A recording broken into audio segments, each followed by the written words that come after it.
So this is second lecture on unit 3। तो आज के लेक्चर में भी हम थोड़ा बहुत वेक्टर स्पेसेस और इसकी कुछ प्रॉपर्टीज के बारे में पढ़ने वाले हैं। Okay, so our main goal is vector spaces and some of its properties. तो हमने लास्ट लेक्चर में हमने क्या स्टडी किया था? Vector spaces over r over real numbers, या जिन्हें हम कई बार क्या बोलते हैं, रियल वेक्टर स्पेसेस। बट जो ये वेक्टर स्पेस का कॉन्सेप्ट है वो सिर्फ हम रियल नंबर पे बात नहीं करते हैं। We can define this concept over complex number. So there is a notion of vector spaces over complex number, और इन्हें हम बोलते हैं complex vector spaces.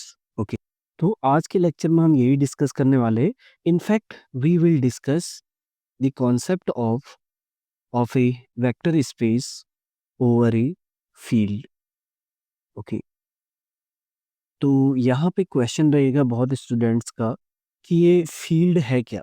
Okay, so you might be familiar with vector fields in vector calculus. So here I will give you an informal definition of a field.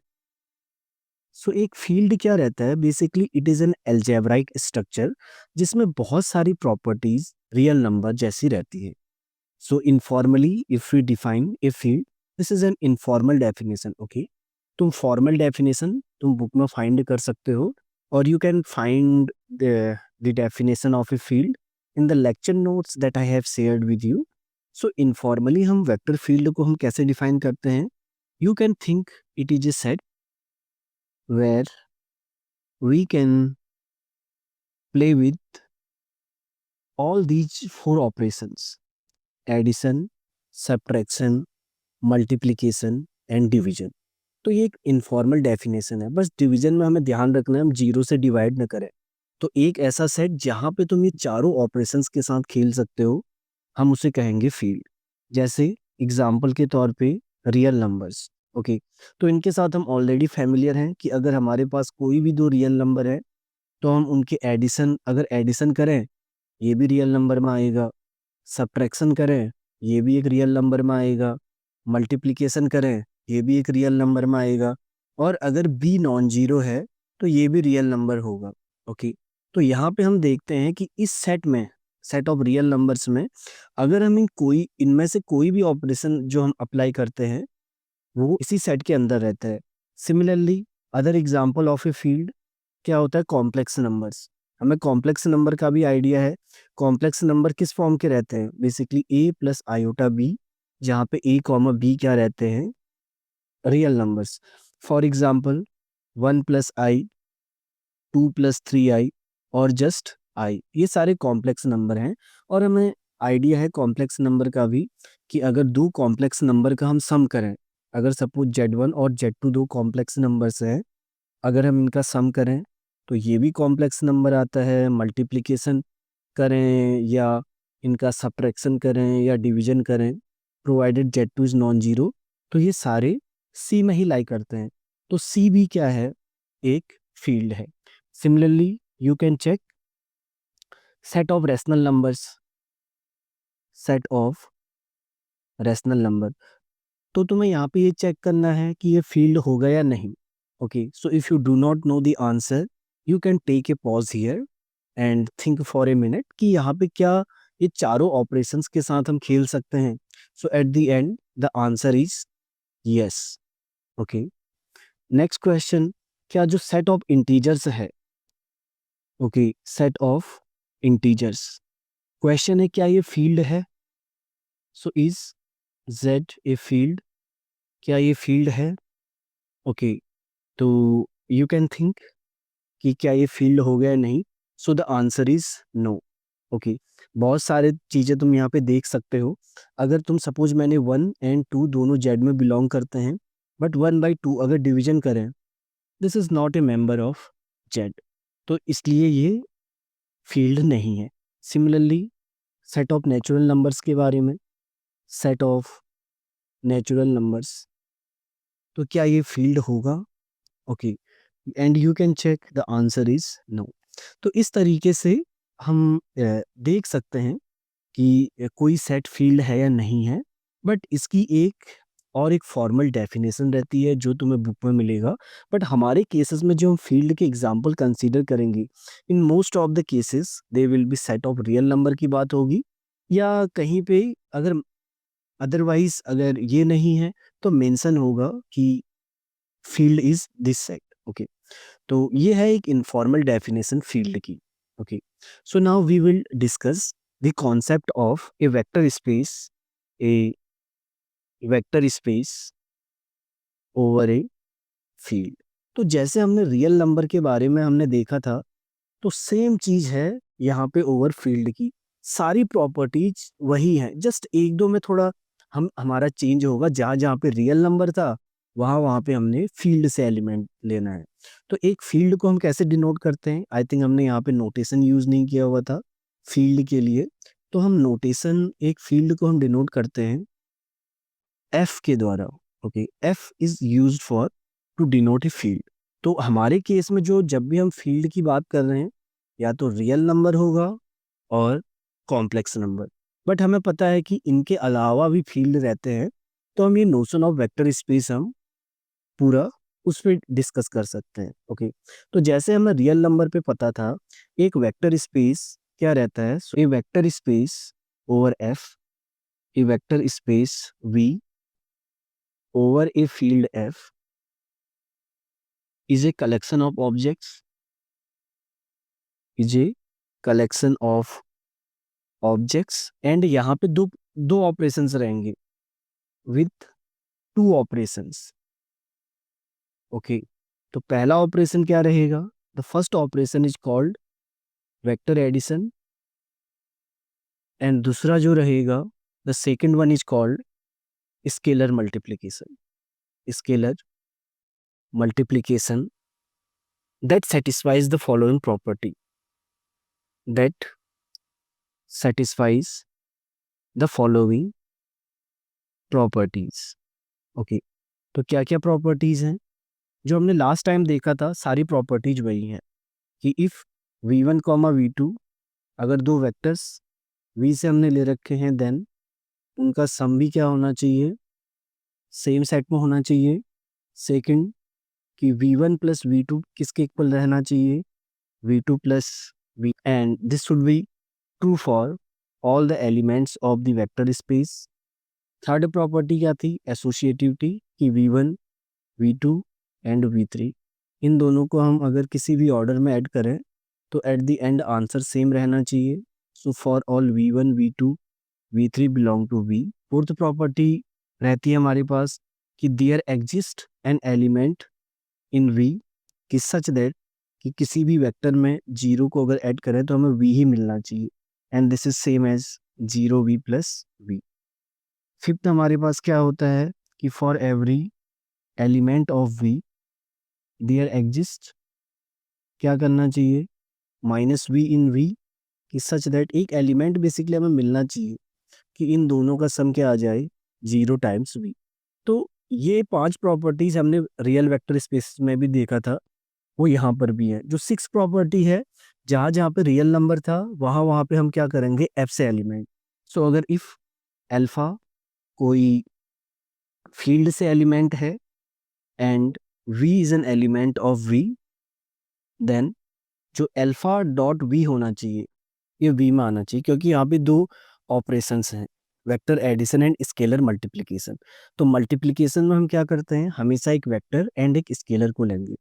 Okay, and seventh property, अगर हम दो इस scalars का add करेंगे v से, that is alpha 1v plus alpha 2v। So for all alpha 1 comma alpha 2 कहाँ से belong करते हैं? फील्ड से, and v belong to v। Eighth property, कि अगर अल्फा टाइम्स बीटा को अगर v से मल्टीप्लाई किया, so it's should be same as, and this is again to for all alpha comma beta belong to the field and v belong to.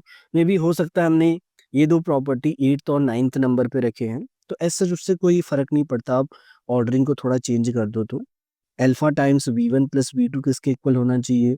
Alpha v1 plus alpha dot v2. Okay, this should be true for all element from the field, and v1 comma v2 belong to the vector space.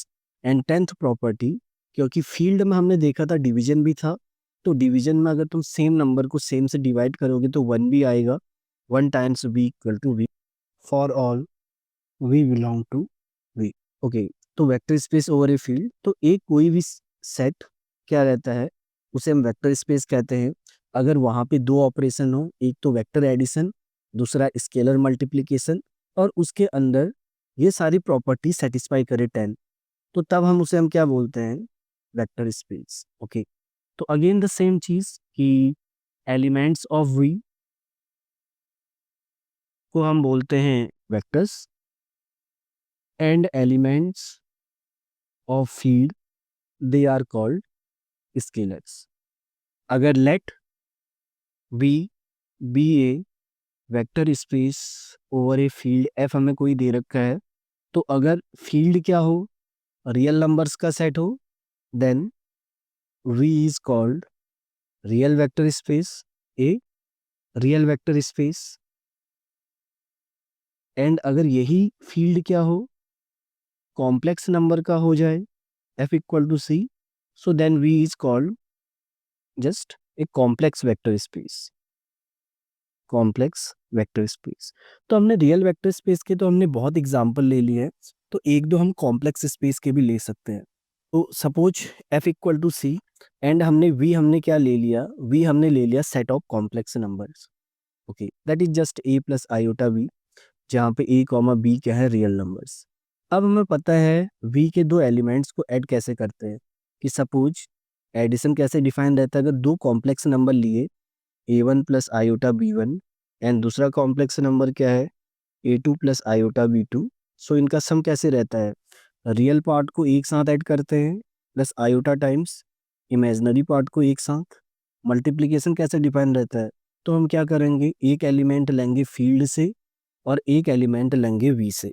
But यहाँ पे we क्या है? We के elements ही complex number है, तो हम यहाँ पे क्या डिफाइन करेंगे? मल्टीप्लिकेशन कैसे रहेगा? डॉट, सपोज हमने सी प्लस आयोटा डी ये एलिमेंट है, तो यहाँ से this will be just a c minus b d plus iota times b c plus a d. Okay, तो इस तरीके से हमारे पास vector addition and scalar multiplication defined है. तो तुम चेक कर सकते हो कि वो सारी प्रॉपर्टीज होल्ड करती हैं. ओके, अगेन जैसे हमने वेक्टर स्पेस ओवर आर पे देखा था, इंपॉर्टेंट प्रॉपर्टीज क्या हैं? एडिशन की होनी चाहिए, एडिटिव आइडेंटिटी होना चाहिए, हर एलिमेंट का एडिटिव इनवर्स होना चाहिए, एंड स्केलर मल्टीप्लिकेशन में क्लोज होना चाहिए. तो अगर ये सारी प्रॉपर्टीज हैं, तो बाकी प्रॉपर्टी नेचुरली तुम्हें मिलने लगेंगी. तो तुम चेक कर सकते हो, अगर पहली प्रॉपर्टी हमें चेक करना था कि अगर हमने दो कॉम्प्लेक्स नंबर लिए, पहला कॉम्प्लेक्स नंबर, दूसरा कॉम्प्लेक्स नंबर, इन दोनों का सम क्या था? अगेन एक कॉम्प्लेक्स नंबर, तो पहली प्रॉपर्टी तो स्टार वाली ट्रू हो जाती है. दूसरा, कि क्या हमारे पास V में एक एलिमेंट ऐसा है जो जीरो वेक्टर का रोल प्ले करता है? तो yes, so if you take this zero vector zero plus zero i, और तो इस एलिमेंट को किसी भी कॉम्प्लेक्स नंबर के साथ ऐड करो. Okay, so you will get the same complex number. तो सेकंड प्रॉपर्टी भी होल्ड कर गई. थर्ड प्रॉपर्टी, इंपॉर्टेंट प्रॉपर्टी क्या रहती है? हर किसी कॉम्प्लेक्स नंबर के लिए उसका एडिटिव इनवर्स मिलना चाहिए. तो हम क्या जानते हैं कि अगर ये इससे बिलोंग करता है, कॉम्प्लेक्स नंबर है, तो minus a minus i v ये भी वी में बिलोंग करता है, कि सच दैट इन दोनों का सम, सपोज इसे मैं लिख रहा हूँ Z1, this is Z2, so Z1 plus Z2 यहाँ पे क्या आ जाएगा? जीरो. सो फोर्थ प्रॉपर्टी क्या है? फोर्थ प्रॉपर्टी ये रहती है कि अगर हम कोई भी स्केलर लें और कोई भी वेक्टर लें, इनका प्रोडक्ट भी आना चाहिए. तो ये हमारे पास स्केलर है और ये हमारे पास वेक्टर है, इनका प्रोडक्ट करने पे again we are getting a complex number. तो फोर्थ प्रॉपर्टी भी क्या कर रही है? होल्ड कर रही है. एंड तुम बाकी प्रॉपर्टीज भी चेक कर सकते हो जैसे हमने देखा था. सो यहाँ से हमें क्या पता चलता है कि this V is a vector space over the field F. Okay, and one more example, तो यहाँ पे अगर सपोज v इक्वल टू हमने ले लिया सी एन, ओके, अभी हमारे पास फील्ड क्या है, कॉम्प्लेक्स नंबर का है, तो v में किस टाइप के एलिमेंट आएंगे, z1 टू zn, जहाँ पे हर कोई z1 टू zn ये सारे क्या हैं, कॉम्प्लेक्स नंबर्स हैं, ओके। तो यहाँ पे हम सेम एडिशन जो हमने पहले रियल के केस में देखा था, सिमिलर एडिशन हम डिफाइन कर सकते हैं। Suppose z1 to zn and w1 to wm दो एलिमेंट्स हैं v में, इनका सम क्या है, z1 plus w1 to zn plus wm, ये आ गया। मल्टीप्लिकेशन, हम स्केलर मल्टीप्लिकेशन हम कैसे डिफाइन कर सकते हैं, एक एलिमेंट हम कोई फील्ड से ले सकते हैं, एक v से हम अगर लें तो अल्फा टाइम्स इनका प्रोडक्ट कैसे डिफाइंड है, that is alpha times z1 alpha times z2 to alpha times zn। So this is an exercise that you need to prove that V is a vector space over the field F। Okay, तो ये तो हो गए कुछ complex vector spaces के example. अब यहाँ पे हम क्या कर सकते हैं कि सपोज V इक्वल टू हम C ले सकते हैं और फील्ड हम क्या कर सकते हैं, रियल नंबर्स का, ओके। तो हमें चेक करना है कि क्या ये वेक्टर स्पेस बनाएगा। तो C में V में एलिमेंट किस तरीके के रहते हैं, अगर सेट फॉर्म में लिखें a comma b belong to R, तो वेक्टर स्पेस होने के लिए दो ऑपरेशन चाहिए, वेक्टर एडिशन, दैट इज अगर हम सम ऑफ टू एलिमेंट्स अगर हम डिफाइन करें तो वी की दो एलिमेंट का सम ऐसे डिफाइन है। स्केलर मल्टीप्लिकेशन में हमें क्या करना पड़ता है, एक एलिमेंट फील्ड से एक वी से हमें लेना पड़ता है। तो अगर मैंने यहाँ पे कहा कि अगर सपोज अल्फा एक रियल नंबर है, एफ यहाँ पे आर है, उसे अगर मैं एक कॉम्प्लेक्स नंबर से मल्टीप्लाई कर रहा हूँ, so that is alpha a plus iota times alpha b, iota times alpha b, okay. तो ये हमारे पास है स्केलर मल्टीप्लिकेशन, और तुम चेक कर सकते हो V is a vector space over F, क्योंकि later on you will realise this is nothing but just R2 as a vector space, जो हमने पहले प्रूव किया हुआ था। इस लेक्चर के बाद हम कभी ऐसे नहीं देखेंगे कि just vector spaces over R पढ़ रहे हैं, रियल नंबर की बात कर रहे हैं, और vector spaces over complex number की बात कर रहे हैं। तो हम डायरेक्टली हम कंबाइन तौर पे हम क्या कहेंगे, जब भी हम लिख रहे हैं हम बोलेंगे कि V is a vector space over S, okay. तो वहाँ पे हमारे पास मतलब रहेगा एफ आर भी हो सकता है, सी भी हो सकता है, बट अगर हमें कोई चीज़ सिर्फ रियल वेक्टर स्पेसेस के लिए मेंशन है तब हम वहाँ पे मेंशन करेंगे कि ये रियल वेक्टर स्पेस है, okay. So now we will see some properties of these vector spaces. So some properties, तो हम इसकी जस्ट प्रॉपर्टीज देखेंगे, इनका हम प्रूफ नहीं करने वाले हैं, ओके। तो पहली प्रॉपर्टी क्या रहती है कि जो एडिटिव आइडेंटिटी होती है वो यूनिक रहती है। तो let V be a vector space over R, vector space, let V be a vector space over F, so the additive identity of V is unique. The additive identity of V is unique. और उसे हम denote हम क्या करते हैं, and we denote it by 0 of V। तो वो unique रहता है, ओके, हर किसी वेक्टर स्पेस में, तो इसीलिए उस यूनिक एलिमेंट को हम 0 ऑफ V से डिनोट करते हैं। सेकंड प्रॉपर्टी क्या रहती है, so every element of V, every element of the vector space V has a unique inverse, additive inverse, okay। That means हर किसी V के लिए एक ऐसा यूनिक एलिमेंट मिलेगा W कि सम करने पे 0 ऑफ V आ जाए। एंड हम कैसे डिनोट करते हैं, नोटेशन, क्योंकि ये एलिमेंट यूनिक है तो इस W को ही हम यूज करते हैं, W को डिनोट करते हैं -V से, okay. So this is existence of unique inverse. Third property क्या रहती है कि अगर हम लैम्डा कोई भी फील्ड से अगर हम ले लें और उसे जीरो वेक्टर के साथ मल्टीप्लाई कर दें। So if lambda belong to V, then lambda को अगर हम जीरो वेक्टर के साथ मल्टीप्लाई कर रहे हैं तो एट द एंड हमें क्या मिलेगा, जीरो वेक्टर। जो कि हम वेक्टर्स की प्रॉपर्टीज से ऑलरेडी फैमिलियर हैं, तो तुम्हें लगेगा ओके, तुम इसे नॉर्मल वेक्टर्स के साथ इजीली कनेक्ट कर सकते हो। सेकंड प्रॉपर्टी क्या है, अगर मैं जीरो कहाँ से लूँ, स्केलर्स में या फील्ड में, फील्ड में जीरो मिलता है और उसे मैं किसी वेक्टर के साथ मल्टीप्लाई कर दूँ तो एट द एंड हमें क्या मिलेगा, एक zero vector. Okay, and next property is कि अगर सपोज हमने एक वेक्टर वी लिया और अब हमें पता है कि हर स्केलर के लिए उसका एडिटिव इनवर्स तो रहता ही रहता है, minus lambda times V. So this is same as, अगर मैं लैम्डा टाइम्स वी करें और उसका एडिटिव इनवर्स निकालें, and this is same as lambda dot minus V. तो इसे हम ऐसे पढ़ते हैं, बट अगर तुम देखोगे जस्ट हमने माइनस साइन कॉमन ले लिया तो किसी भी ऑर्डर में रखें वो चल जाता है। Okay, so this is the fifth property, and the next one, अगर if लैम्डा एक स्केलर है, उसे हमने कोई वेक्टर से मल्टीप्लाई कर दिया, is zero, okay, then either lambda zero होना चाहिए और दिस वेक्टर क्या होना चाहिए, जीरो वेक्टर के इक्वल होना चाहिए। ये फील्ड में इन्वर्स मिलता है इसलिए रहता है, बट हम इनके प्रूफ पे नहीं जा रहे हैं। ओके, तुम ऐसे जस्ट सोच सकते हो कि सपोज अगर मैंने फील्ड में से मैंने लिया टू टाइम्स, अगर v equal to zero vector है, जीरो, देन v क्या होना चाहिए, जीरो, क्योंकि इस केस में जो लैम्डा स्केलर है ये तो एक नॉन जीरो है।